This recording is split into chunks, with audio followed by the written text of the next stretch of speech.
Joining us now to discuss the war between big business and the Tea Party, Scottie Nell Hughes, news director for TPNN, the Tea Party News Network. Scottie Nell, we appreciate your time on this very important subject. Thank you, gentlemen, and thank you for inviting me on, as this has been completely interesting to watch the Chamber of Commerce decide to get involved in an issue that you would think they would be on the side of those of us wanting to repeal Common Core, and yet they're probably our biggest fighter. And I have to wonder, what teachers' union flavor of Kool-Aid did they decide to drink at their last meeting? Well, Scottie, now let's take a step back here, because proponents for this would say, oh, no, these are just standards we are setting up to make sure there's excellence in the classroom. What has grassroots conservatives so suspicious of this? Well, and that's the real question of the hour right now, because the truth is not getting out. And I'll be honest with you, on both sides. There's a lot of fear being handled on both sides of this issue. No one is against. Find me the American citizen that does not want a better education for our children, our communities.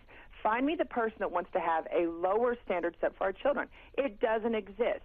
So for them to sit there and especially the Chamber of Commerce say, oh, you know, the folks that are trying to get rid of Common Core are against standards, that's exactly opposite. The question is, whose standards are we setting? Are we setting the standards of the progressive left agenda that created Common Core?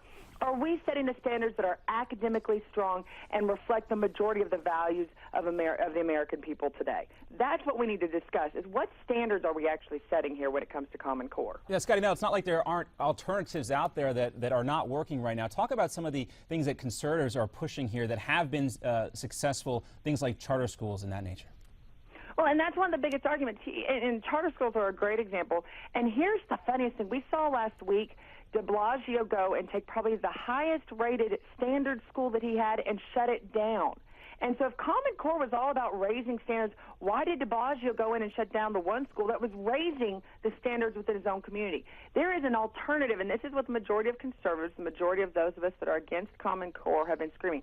There is an ulterior motive behind Common Core. It's not simply just about accelerating our math standards or our English standards. That's exactly opposite almost. It's more about indoctrinating our children and reading between the fine lines of what they're trying to get our children to feel and not necessarily think on their own. Scottie, you are from Tennessee. That's where you're calling in from. Last week, the state house there voted to delay Common Core. What's going to happen now? Will that cause Governor Haslam to rethink his embrace of Common Core? And what do you think will transpire in the Tennessee State Senate? Well, and I think a lot of eyes are watching Tennessee right now, because we do. We have a Republican House, Republican Senate, a Republican governor, 2 Republican senators, only 2 Democrat congressmen out of the rest of them being Republican. If you cannot repeal Common Core in the state of Tennessee, then it's probably not going to be done in many other states, despite them trying to change the name. It did pass in our House.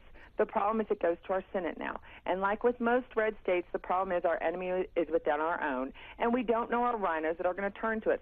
It has been said, though, that our governor, Bill Haslam, is for Common Core. He likes the standards. And this is what people have to realize.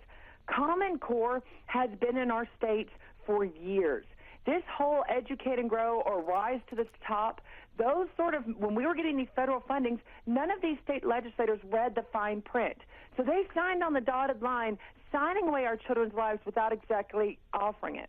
And the truth is, if the devil's sitting here, and the devil being the federal government, offering you millions of dollars, there's usually a price tag that comes with it. Tennessee, the price tag's $501 million we took to bring on this idea of new educational standards.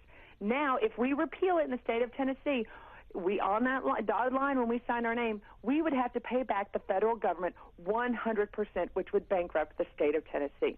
Governor Bill Haslam is not going to do that. He will veto it. And now we're just kind of sitting here, but we want to see him actually put his name on the line, because I promise you that will not go over with the majority of taxpayers and voters within this state. You have laid out the financial problems for Tennessee, Scottie Nell, and now it would seem the die is cast, and suddenly the governor, rather than speaking ideologically, will have to speak economically, saying this was a good idea when we signed on to it, and how can we escape it? But you say, again, this is going to ignite the grassroots like few other issues, and you do expect the state Senate to join the state House in at least delaying these Common Core standards?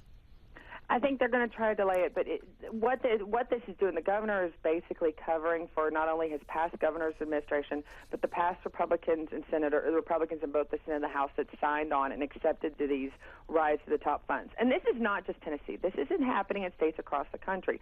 Our state legislators did not read the fine print or did not read the bills when they signed to accept these federal funds years ago. And now they're all trying to cover themselves when in reality they're the ones that sold our children to these standards. There's not much, unfortunately, that most states can do. I think the Senate will try to delay it, but I think there's a lot more allegiance to the governor in the Senate than within the House itself. And I will be the first to tell you, Governor Haslam is a wonderful businessman. He is a part of the family that started Pilot Oil, and a lot of these truck stops along the way, they own NFL teams. Very, very influential and wealthy in business. So but he's in a tough spot, Scottie, and we got to run. We got about 30 seconds to go. Thank you for your insight on this, and really shows what can happen in these relationships between the federal and state governments when they become dependent on this money. The takeaway, read the bill and know that federal money comes with strings attached. Medicaid, the parallel here with Obamacare. We'll see what happens Absolutely. with that. Thank you, Scottie and Nell, for being with us. When we come right back, we want to hear from you guys. You can tweet us or email us or Facebook us. Here's our contact information up here on the screen right now at Newsmax TV, #America's Forum. We'll get to some of your comments when we come right back after this break.